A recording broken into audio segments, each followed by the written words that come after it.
Fifi the Queen avuddeyo n'asabula Umar Kakande Owa Zuula Amazima songa ate Grace Khan yayongedde okwogera ebitiisa ku mwagalwa we Prince Omar mbona ameketa amannyo mbono munnanga ayina ebintu bye yekolaakola ekiro. Bino n'ebirala tubikuletedde ene News Pack channel. Subscribinga, likinga, atereka obubaka bwawo mu comment section. Tutandise bwe tuti. Fifi the Queen avuddeyo n'atabuka ng'agamba nti waliwo abakyala abamu abeeswaza olwo n'ali ku Grace Khan tetugenda kubeera nga twekekereza.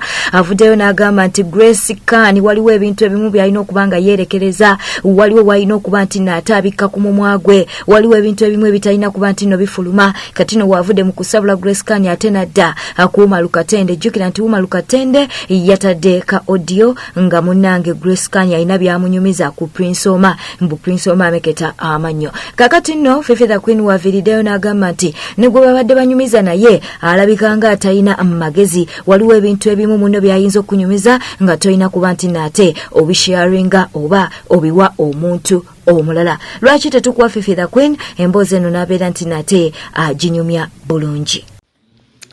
Naye bannange waliwo omuntu akunyumiza emboozi n'owulira nga gwe baginyumiza oswala, naye ng'akunyumiza alyoka era ali comfortable akyayongerayo emboozi mu maaso. Kyokka ate gwe banyumiza abadde aswala n'asiriwala okusinga aginyumya n'agipositinga.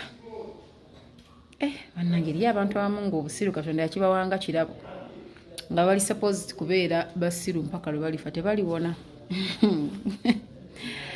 Eriyo emboozi ng'olina okufa nayo bakuziika emagombe nayo nga tojogedde naye baana bawala munyumya. Bakwano mwetaaga midaali wali ekkololo.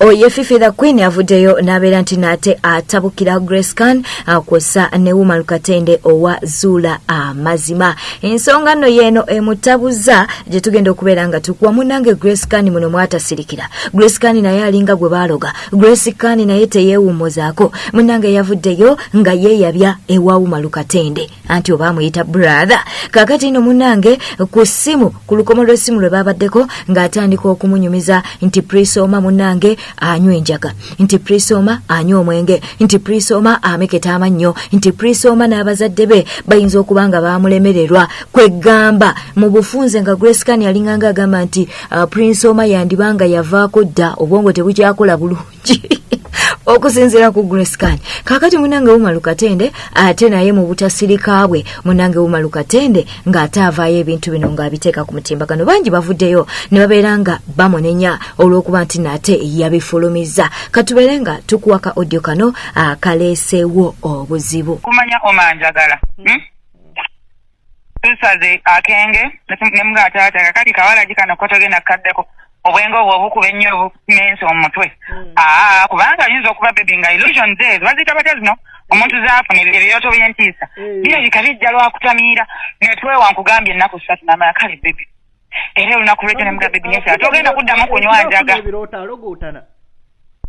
agaya amannyo ali weird. Waliwo omuntu ekintu ekimuliko then waliwo tunuliddeko omuntu nze abeera yeebase bambi tafuna tulo teyeebaka kati nenteekako ettaala ne mutunuulira okitegeera like ng'abaagalana bonna you can have sex what you know, and when you're a young couple you can have sex anywhere in mudiro kusinki everywhere and then later someone gets tired nolanga yeebase kati nze seebaka mbeera mutunuulidde okitegeera mu kumutunuulira kizemba njagala olulala njagala nkakasize ddala omanyi ekyo kyali kikusazeeko wekimusala weyetakula bwati wekimusale walala kati omwana baagala I don't know kati bwekiba kirumiriza nti olaba omusayi gujja yes gujja mbambiraba bulungi kati kyesitegeera waliwo drama ali emabegaawo naye nga sigambye nti it is the parents but there is something that is wrong with Omar naye opening up n'agamba wenti wembadde nga mbulamu wange oba nadda ku biragalalagala kati n'endowooza oba gwabimpeereza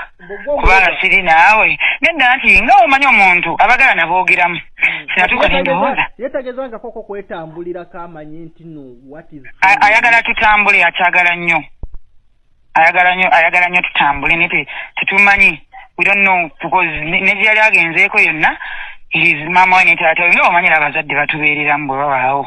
Segera yali agenzeekedde. Tebalina singa kyensobola kumanya naye talina kibiina kye bamugamba kuba yali muto. So, I don't know. Omar alina bitterness nnene. Kaakati n'ekirala. Ensonga za Grace Khan gw'oziraba otya? Ensonga zo ziwanvuye, twalowooza nti nate Prince Omar ne Grace Khan bandibanga bazzeewo, naye ate Grace Khan Awanda Omuliro yalaga nti Prince Omar tamutegeera obwongo bwandibanga bwavaako dda, engeri gy'akozesa n'ebiragalalagala nga bwe yagambye. Bakubazadde be buli muntu yenna. He came to oyo King yannoonya nankubira sima Grace nfukamidde bulwaki tolina mutima muzadde omwana nange annemeredde ate tukukuta babiri Bahaji bonna yabalema dda bamuvuddemu abazadde buli omu akozesa drugs ng'akuba ice saawa oyo omulaba alabikako kubanga nkira ne mufumbira akamere musekera ice n'amumalawo ng'agenda kufa naye nga bakukuta tebaagala mawulire gamanye okitegeera kozi yagendako ne rehab eyo bambi n'amala nadda naye ng'ekimuluma kimu mwana we omutima gw'omwana kyokka baamumuganda bamugamba kana tebaagala kalabako bazadde baagala tuga butuzi kaana kange kali nze nga nkwata omwana wange Omar omutwale waabo I can't yona abeere n'emirembe gy'abaddewo ensi yemukuzizza kaakati Omar n'agamba nze njagala kuba na mwana wange n'ekirala Grace mu bagala bonna be mbadde nabo you are the only one.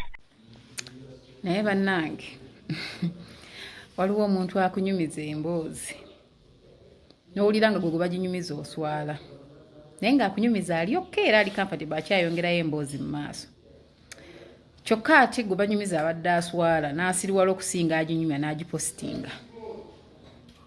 Bannange eriyo abantu abamu ng'obusiru Katonda yakibawanga kirabo nga bali supposed kubeera basiru mpaka lwe balifa tebaliwona. Eriyo emboozi ng'olina okufa nayo bakuziika emagombe nayo nga tojogedde naye baana bawala munyumya bakwano mwetaaga midaali wali ekkololo. Mu mawulire amalala ye Alien Skin akyagenda mu maaso n'okukola ebyafaayo bambi yakute akakadde akalamba n'abeera nti nate akawa Evelyn Lago era Evelyn Lago yavuddeyo ku mutimbagano n'abeera nti no yeebaza Alien Skin olw'okuba nti no bambi yamudduukiridde. Yewete tambudde wabale kuba nti no baddeko subscribe nga like nga aterekawo bakabaawo mu comment section. Bela bulungi weraba. Akozesa drugs ng'akuba ice saawa oyo omulaba alabikako kubanga nkira ne mufumbira akamere musekera ice n'amumalawo ng'agenda kufa naye nga bakukuta tebaagala mawulire gamanye okitegeera kozi yagendako ne rehab eyo bambi n'amala nadda naye ng'ekimuluma kimu mwana we omutima gw'omwana kyokka baamumuganda bamugamba kana tebaagala kalabako bazadde baagala tuga butuzi kaana kange kali nze nga nkwata omwana wange Omar omutwale waabo I can't yona abeere n'emirembe gy'abaddewo ensi yemukuzizza kaakati Omar n'agamba nze njagala kuba na mwana wange n'ekirala Grace mu bagala bonna be mbadde nabo you are the only one.